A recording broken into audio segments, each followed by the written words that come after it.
Bitcoin is going to go to $250,000 by 2030, and here's how.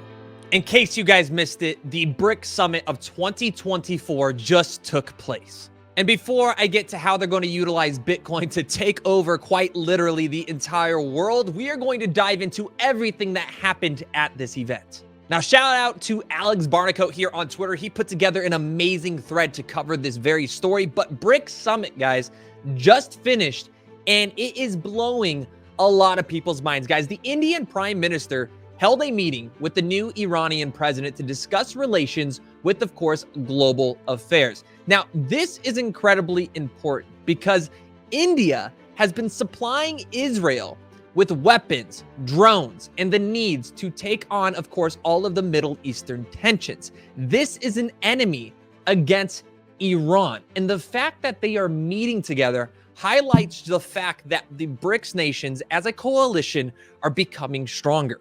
This comes right after the Indian Prime Minister Modi held a meeting with Russian Vladimir Putin, expressing and vowing to help Russia end their war in Ukraine. So think about that for a second. India, a country that was helping Israel, is now supporting Russia in the Ukraine war. What do you think that means in terms of Israel?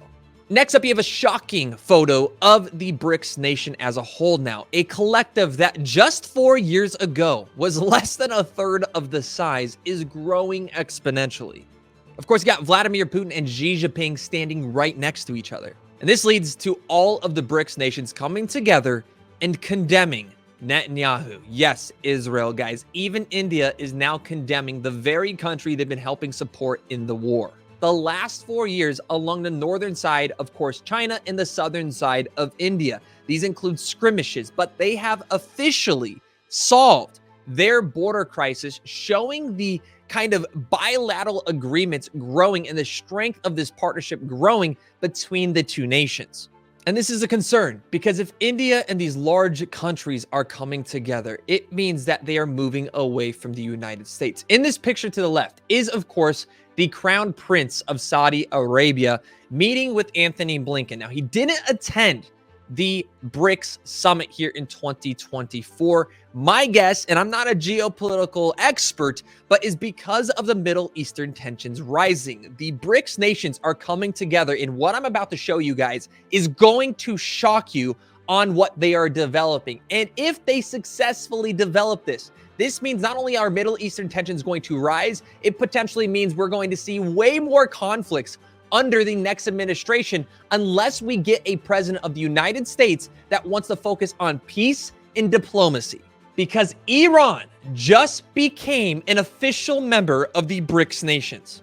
While announcing and giving a mock-up dollar of a BRICS dollar, yes, the currency the world is scared of, the currency that for years we have shut down and said, no, it's not going to happen. There's no way we would have an administration this dumb to lift sanctions on, of course, Iran, to increase conflicts in the Middle East, to push India, China, Russia, Brazil, South Africa, Saudi Arabia, Iran closer together. No way we would have an administration that does that. Well, it turns out the sanctions and everything we've been embedding on these countries the last 4 years due to the conflicts rising in the Middle East is now having them utilize cryptocurrency and Bitcoin to not only avoid sanctions, but potentially launch and back their only BRICS dollar.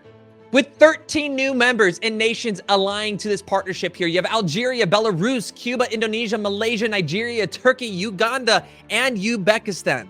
With Russia announcing a brand new proposal on a grain partnership. This grain-based exchange is scary. And I'm not here to fearmonger, but the reality of the situation is this. China is the world's largest wheat provider. Ukraine used to be number 7 and was starting to grow, but we have decimated all of Ukraine's agricultural production because of the war with Russia. Like 30% of the land or something like that crazy has been destroyed. So that is hurting us even more, meaning that if inflation or if wheat prices are controlled by Russia, China, wheat is almost in everything. Inflation will come back. So unless we embed sanctions, unless we increase tariffs, unless we do something that can only brings back agricultural production to, of course, a United States-based ally, inflation is coming back because of the conflicts and all of the tensions rising not only in the Middle East, but of course with Ukraine and Russia. If this proposal goes through, they are going to control the entire wheat supply. And by the way, the sanctions we embed may not even matter, because at the BRICS summit, guys, they talked about Bitcoin. They talked about cryptocurrency. They talked about the opportunity Bitcoin creates. As the BRICS summit kicks off, top lawmakers are pushing the idea that Russian miners could sell their Bitcoin to international buyers who would use Bitcoin and other crypto to pay for imports, effectively bypassing Western sanctions. Which again means unless we have tariffs, strong negotiations, and of course diplomacy focusing on peace, tensions are going to rise, guys. As the BRICS summit kicks off in Kazan, Russia, crypto is on the table. Top lawmakers are pushing the idea that Russian miners could sell their tokens to international buyers. These buyers could then use Bitcoin and other cryptos to pay for imports, effectively bypassing Western sanctions. Russia's BitRiver and Russian Direct Investment Fund announced a partnership for BRICS-wide Bitcoin mining initiative. If you guys didn't know, BitRiver, one of the largest Bitcoin producers in the world, BRICS Clout is growing. Its 9 members account for 26% of the world's population and 45% of GDP versus the G7's 10% of population and 44% of GDP. Guys, Russia, China, India, largest populations in the world. Well, not Russia, but India and China, largest populations in the world, coming together, creating more GDP for their own countries and their own collective group. BRICS is not good for the United States dollar. This is no longer something, oh, it's a nothing burger. I used to be that guy. I used to say, there's no way Biden-Harris policies are going to continue to be this bad. No, there's no way they're going to push and advance more Middle Eastern conflicts. These are the geopolitical tensions and concerns you have to be worried about when we're pushing for war in Ukraine, when we're blowing up pipelines in, of course, Europe, specific ones you can go look into that Poland wants investigations into, but we're not going to get investigations of. I'm sorry that I'm so passionate about this, guys, but this is seriously an issue we have watched unfold over the last 6 years. 6 years ago, nothing. 4 years ago, nothing. 2 years ago, they are snowballing into more and more alliances. They are snowballing into bigger and bigger partnerships. This is not good for the United States dollar. Now, it is good for Bitcoin. It is good for gold. So shout out to our bags. But the reality is this. I know 90% of you watching right now don't even have Bitcoin in your portfolio. You're primarily invested into altcoins, which means if we see Russia using Bitcoin, what do you think the United States is going to do if Kamala Harris wins and we get Elizabeth Warren into a position that makes the decisions on whether or not crypto is a national security concern? Altcoins will struggle. That is the bottom line here. Bitcoin is going to be fine no matter who is elected. And of course, in this case, it's actually incredibly bullish for Bitcoin in the long term, especially if these type of currencies are adopted. But it means in the near term, okay, 2025 specifically, altcoins would be a target. Altcoins would be decimated by the anti-crypto armies and agendas from the Elizabeth Warren administration, from, of course, Adeyemo, people that might become U.S. Treasury secretaries that look at altcoins and crypto as a national security threat. So cross our fingers that doesn't happen, and at the end of the day, at least Bitcoin survives, right? Well, it gets worse because, as Javier Blas pointed out here on X, Russia still supplies 20% of Europe gas, paying Ukraine $800 million for transit mid-war. Spain shows the absurdity importing record Russian gas while preaching morality. This is a huge problem, guys. This is a massive problem.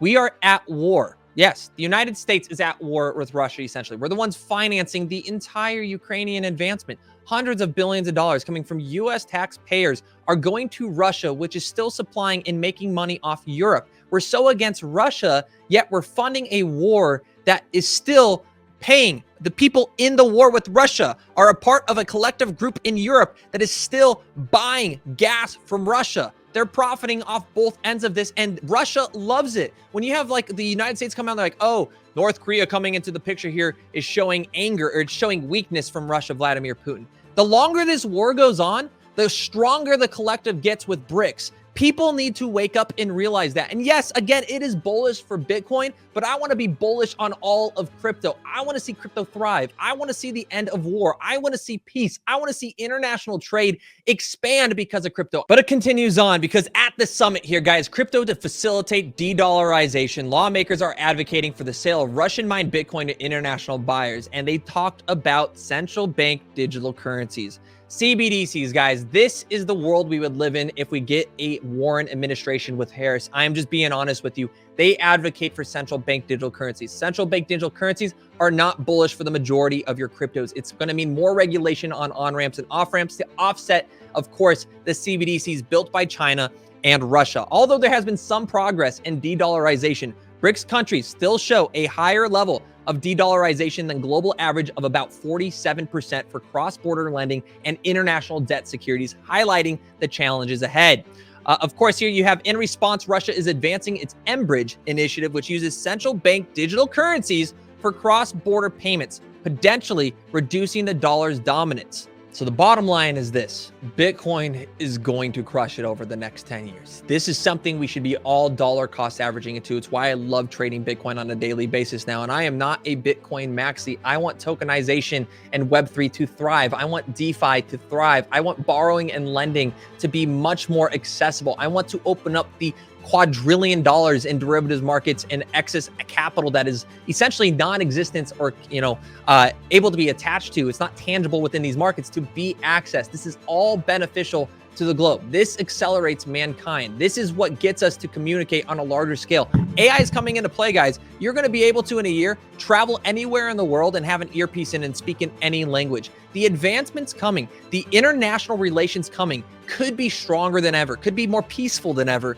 But if we continue down this path, guys, you need to be aware. We need to follow this day by day, and is exactly why you need to hit that like button and subscribe to the channel, because if BRICS nations only advance, if Harris wins, we need to pay attention to every single national security concern that Elizabeth Warren and the anti-crypto army are going to be coming down on, because that will affect you, that will affect your portfolios, and just like Gary Gensler has negatively impacted your lives for the last 4 years, especially XRP holders, they're going to continue to do so on the rest of the altcoin industry, guys. Thank you for watching. Hopefully you enjoy this type of content. Let me know in the comments what you think about BRICS nations. And of course, guys, we will see you in the next video.